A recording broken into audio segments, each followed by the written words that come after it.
Assalamualaikum warahmatullahi wabarakatuh. Waalaikumsalam. Nah, kali ini kita akan membahas tentang pengertian pajak. Nah, isinya itu ada pengertian, ciri-ciri, perspektif, fungsi, dan jenis-jenisnya. Nah, kali ini ada ini diri saya udah tahu tentang pajak nih. Ya, udah tahu-tahu sedikit tentang pajak. Nah, ayo kita mulai pengertiannya. Ini kenapa buat video ini, kenapa Kak? Oh ya, nah itu buatnya karena kemarin ada student club yang itu homeschooling yang membahas tentang pajak, jadi ya buat aja. Terus kamu buatnya dari mana? Ya, Bahan-bahannya dari apa? informasinya sih dari internet. Nah, pengertiannya itu dari UU KUP nomor 28 Undang-Undang Ketentuan Umum Pajak ya. Ketentuan Umum Perpajakan ya, tahun 2007 pasal 1 ayat 1 pengertiannya pajak itu adalah kontribusi wajib kepada negara yang terutang oleh orang pribadi atau badan yang bersifat memaksa berdasarkan undang-undang dengan tidak mendapatkan imbalan secara langsung yang digunakan untuk keperluan negara bagi sebesar-besarnya kemakmuran rakyat. Nah, itu ini ada ciri-ciri pajak. Ciri-cirinya berarti sama kayak tadi sama kayak definisi pajak kan, mirip-mirip. Coba apa aja ciri-cirinya? 1. Pajak merupakan kontribusi wajib warga negara. Seluruh warga negara itu wajib yang wajibnya itu untuk membayar pajak. Ya harus melebihi itu dulu ya. PTKP penghasilan tidak kena pajak. Iya, jadi kalau wajib pajak warga negara itu kalau sudah jadi wajib pajak itu harus bayar pajak, tapi nggak semua warga negara itu jadi wajib pajak Kak. Jadi tergantung dia sudah memenuhi syarat subjektif sama syarat objektif atau belum. Syarat subjektif tuh orangnya KKID, begitu dari lahir tuh nggak tentang pajak. Nah, bagaimana kalau misalnya KKID keluar negeri, nanti beda lagi perlakuannya. Objektif tuh melekat kepada bendanya, beli barang, beli mobil, beli apa itu melekat ke ininya, objek pajaknya, dapat duit, dapat penghasilan gitu. Kontribusi wajibnya itu ya wajib. Jadi semua wajib pajak, semua warga negara tuh pada dasarnya wajib bayar pajak kecuali beberapa kondisi dan syarat-syarat tertentu. Enggak.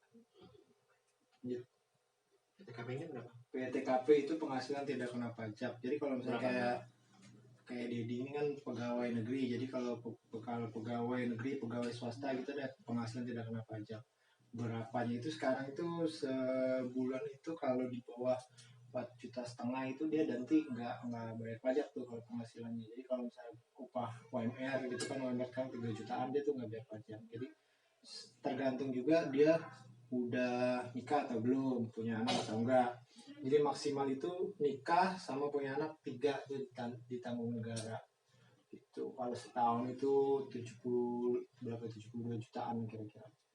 Kalau itu 54 tambah lagi sekitar itu. Kalau anak yang lebih dari 3, yang ditahu cuma 3. Nanti kalau itu punya anak terus nanti meledak populasi Indonesia. PTKP-nya yang tahu cuma 3 maksimal. Maksimal tidak kena pajaknya. Habis itu yang kedua, lanjut. Pajak bersifat untuk setiap warga negara. Jika seseorang sudah memenuhi syarat subjektif, maka wajib membayar pajak. Nah, itu syarat subjektif yang tadi.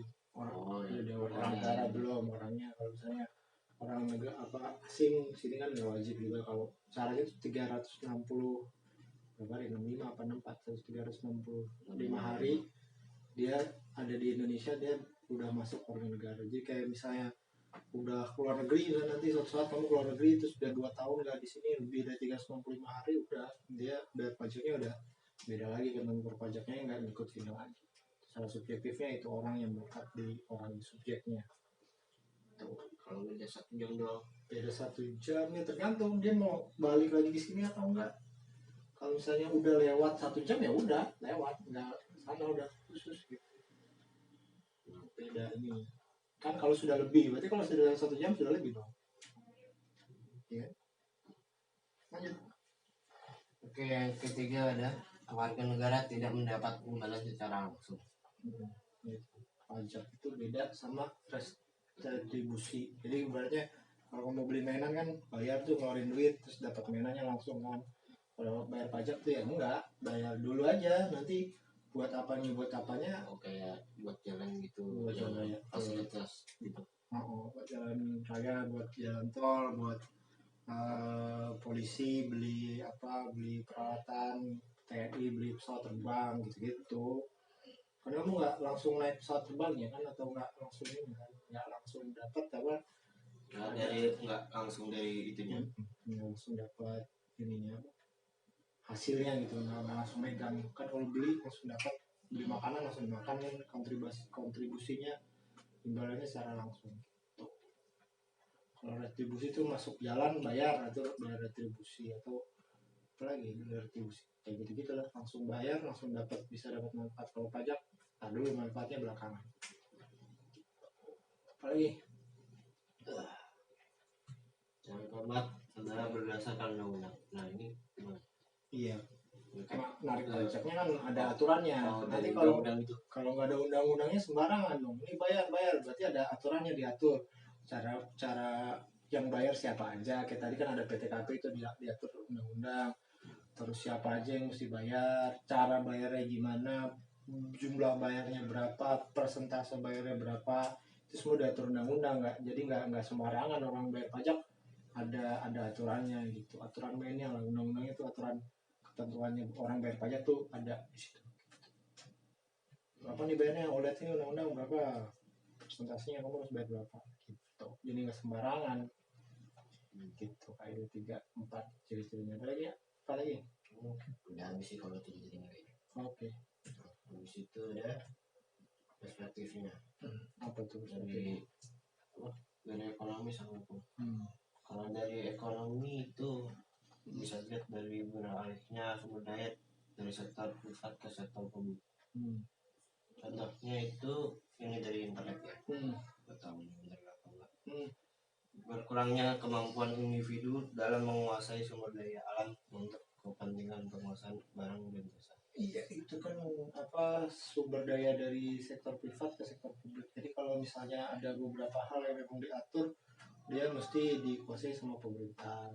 PLN misalnya kan sampai saat ini kan masih listrik kan yang menguasai pemerintah. Tuh, terus ada beberapa hal yang diatur. Oh nih, kalau misalnya mau ini pakai ini ada pajaknya sekian persen gitu, lebih besar gitu. Lebih situ. Berapa lagi? Yang kedua contohnya kemampuan keuangan negara dalam penyediaan barang dan jasa. Nah iya, kan kalau itu kan apa?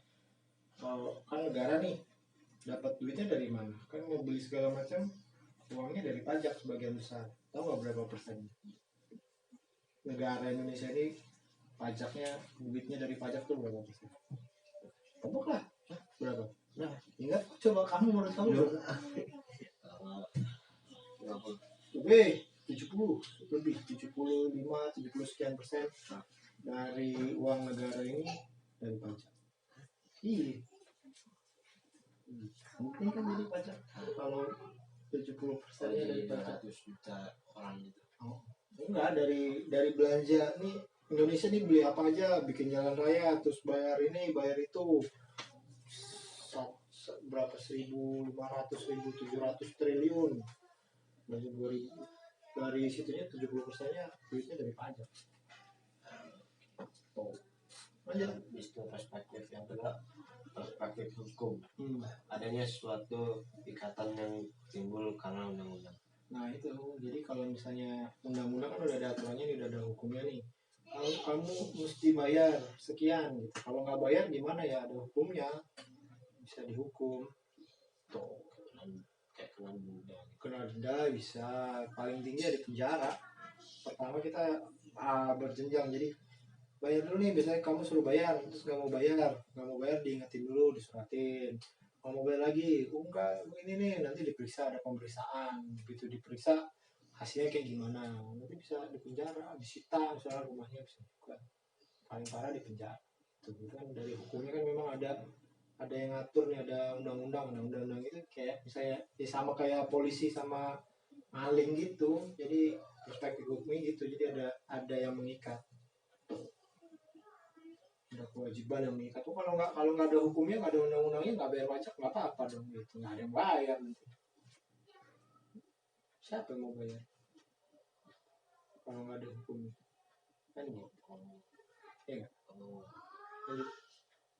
Habis itu ada yang namanya kewajiban warga negara untuk menyetorkan sejumlah dana tertentu kepada negara. Nah itu tadi gitu. Oh, Dia mesti ada wajib kan. Begitu ada undang-undangnya ada wajib, mesti bayar mau nggak mau. Tuh kan wajib.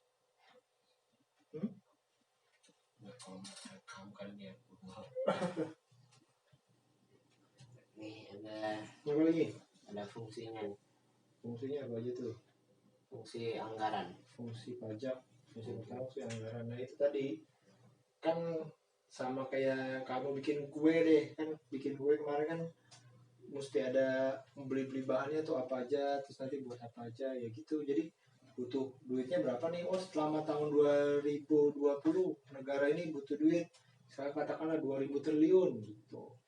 Jadi 2000 triliun dari mana nih nanti kita dapat duitnya? Oh dari pajak 1.500 atau 1.700, sisanya dari mana lagi? Itu fungsi anggarannya gitu. Jadi punya anggaran belanja, terus belanjanya itu duitnya dari mana aja. Tuh fungsi anggaran tuh gitu. Debit sama kredit lah, mereka kan belajar debit sama kredit kan. Dapat duit nanti debat, terus nanti belanjanya apa, beli bahan apa segala macam tuh kredit gitu. Kalau duitnya kurang gimana nih, belanjanya 2.500, duitnya cuma punya 2.000, gimana dong? Ngutang bisa, minjem bisa mah minjem sama ngutang. Atau kalau misalnya ada yang mau ngasih nggak, ada yang mau hibah nggak nih, kurang nih 5.000 gitu, kamu mau beli apa misalnya mainan harganya 150.000, baru punya duit 100.000, ada yang mau bayar nambahin nggak 50.000-nya, mami misalnya, oh hibah nih 50.000, bisa gitu. Anggaran tuh kayak gitu. Lanjut. Yang kedua ada fungsi mengatur. Fungsi mengatur apa tuh? Pajak merupakan alat untuk mengatur kebijakan negara dalam lapangan sosial dan ekonomi. Nah itu kan ada jenjang nih, mengatur itu ada jenjang nih, ada yang kaya, ada yang miskin, atau misalnya ada terkaitnya nanti ekspor impor. Kamu udah tahu belum apa ekspor tuh kemana? X tuh keluar, in tuh masuk, impor tuh barang, kita beli barang dari luar negeri ke dalam, ekspor tuh dari dalam keluar.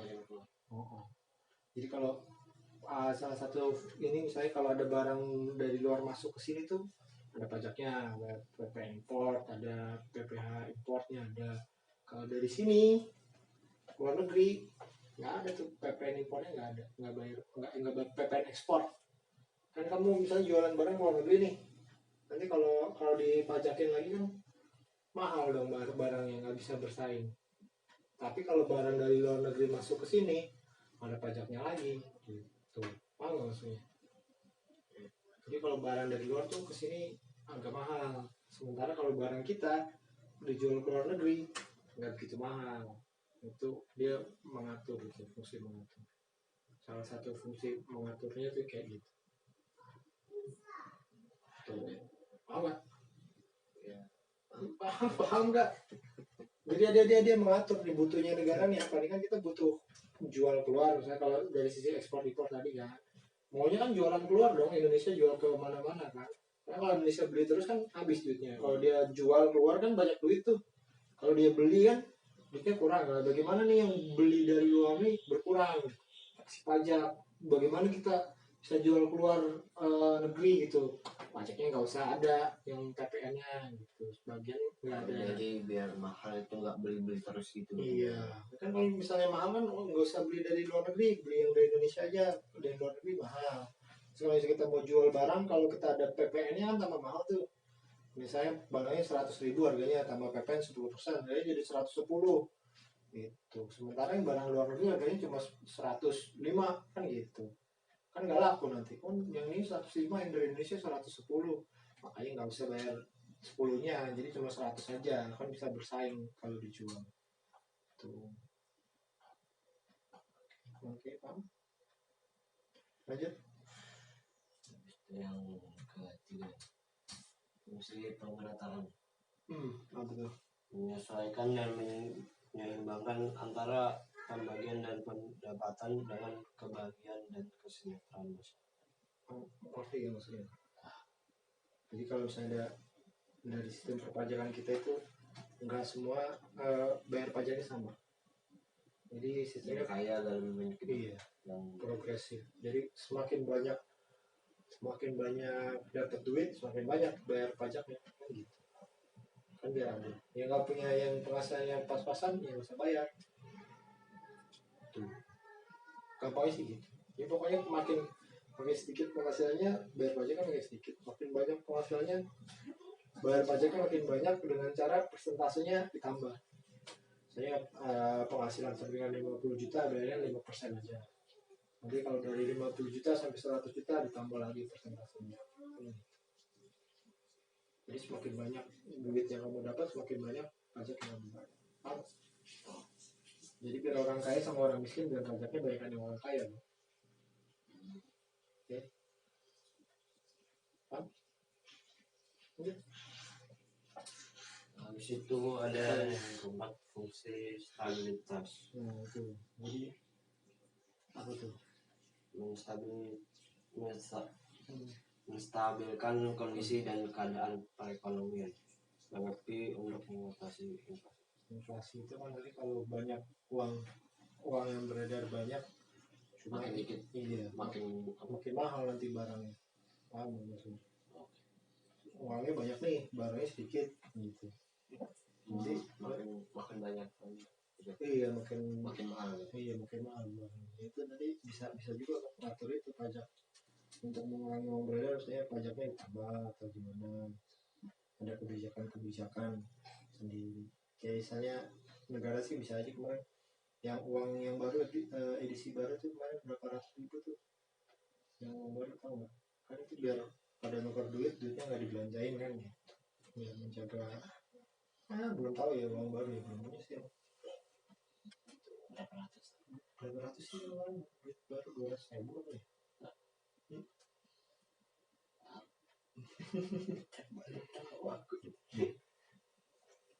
Habis itu ada jenisnya. Jenis yang mana nih coba? Jenisnya ada berdasarkan sifat. Habis itu yang pertama pajak langsung. Terus pajak tidak langsung. Apa tuh? Tulisannya apa tuh? Kalau pajak langsung itu diberikan secara berkala kepada wajib pajak. Terus tidak langsung hanya diberikan kepada wajib pajak bila melakukan hal tertentu. Oh, itu maksudnya begini, misalnya mungkin ya pajak bumi dan bangunan itu kan pajak langsung. Jadi misalnya rumah ini kan bayar pajak nih, ada namanya PBB, pajak bumi dan bangunan. Kalau punya rumah dia bayar pajak langsung. Nah, langsung ditetapin tuh sama pemerintah. Oh, ini PBB-nya tahun 2020 bayarnya misalnya 300.000 gitu rumah ini.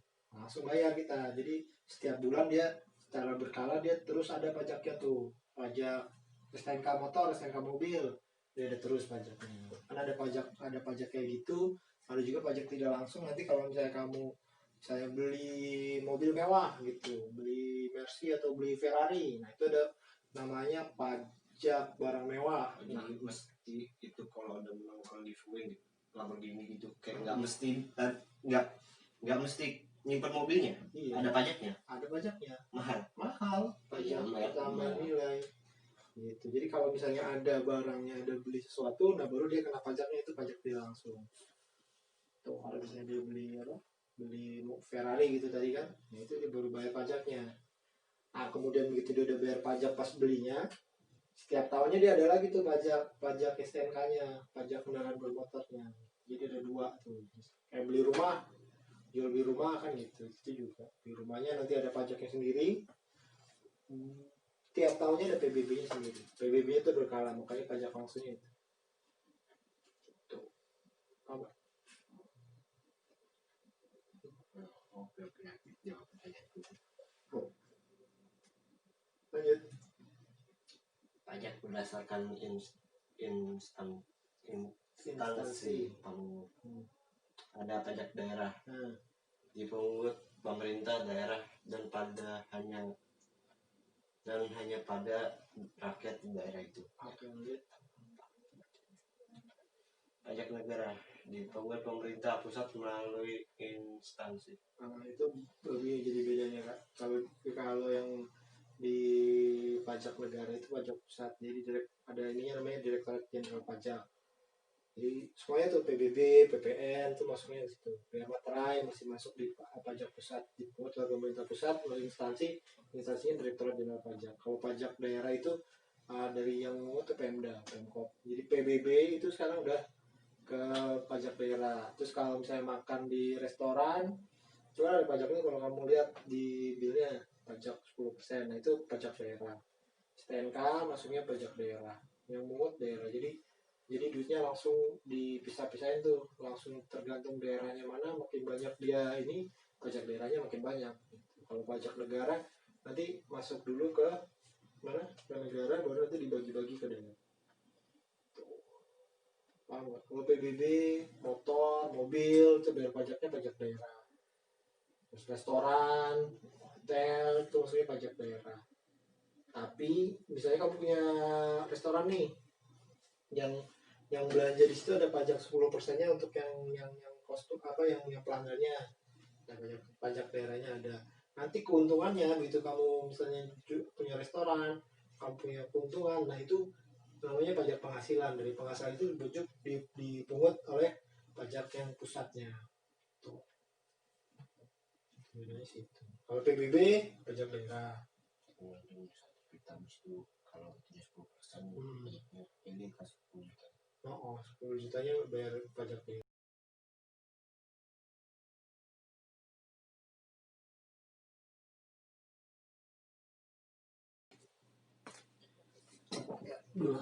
Ya itu tadi ada kesalahan Enis, dan kita lanjut lagi sekarang. Habis jenis pajak sekarang apa lagi Kak? Ya, berdasarkan objek dan subjek. Nah, ada pajak objektif.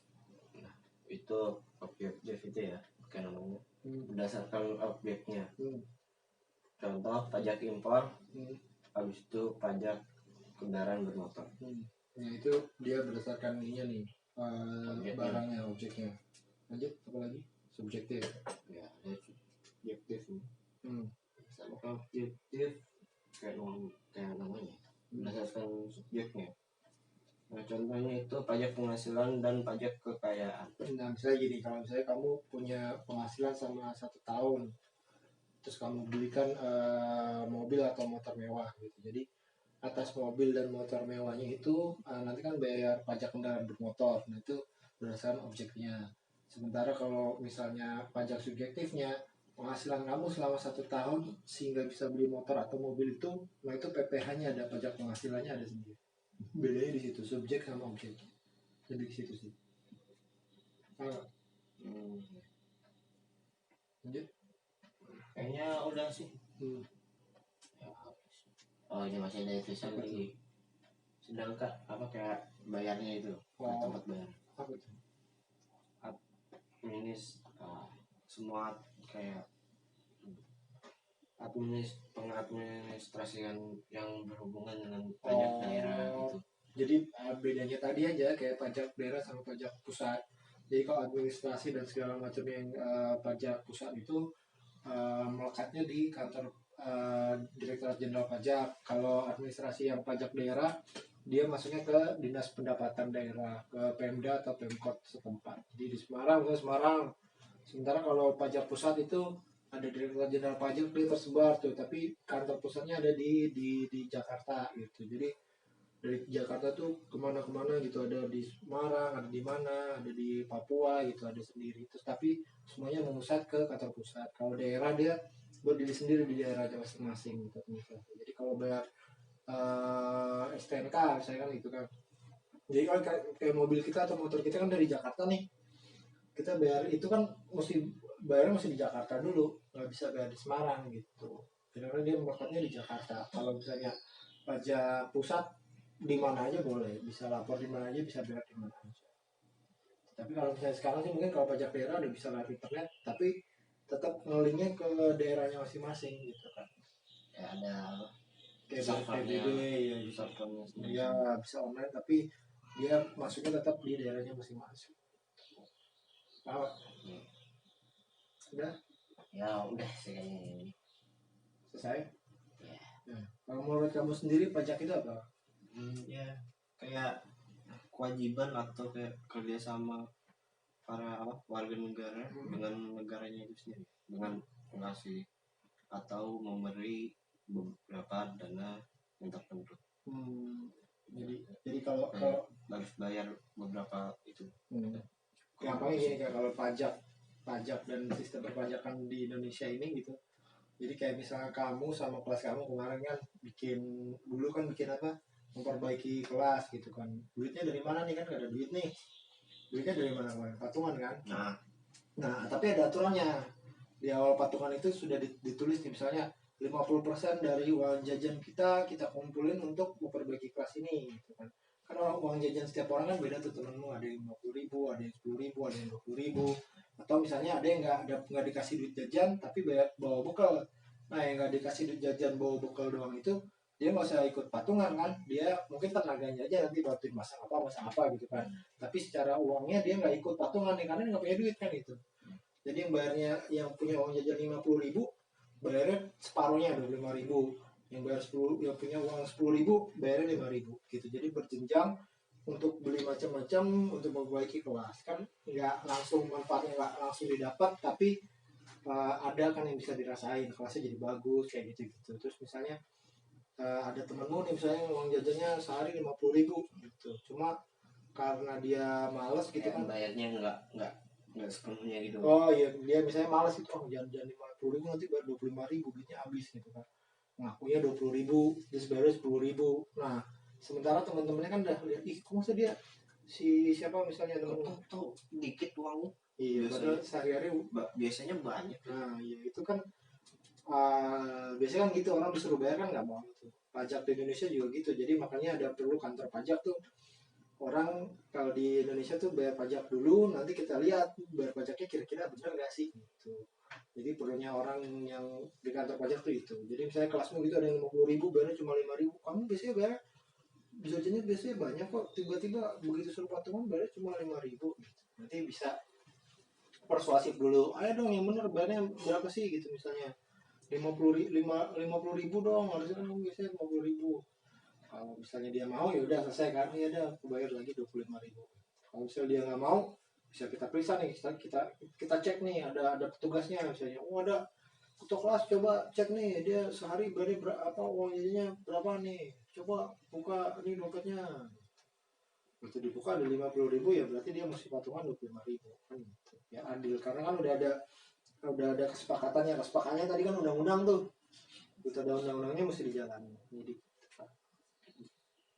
paham pajak, jadi kurang lebih ya kayak gitu. Pajak penting ya buat negara.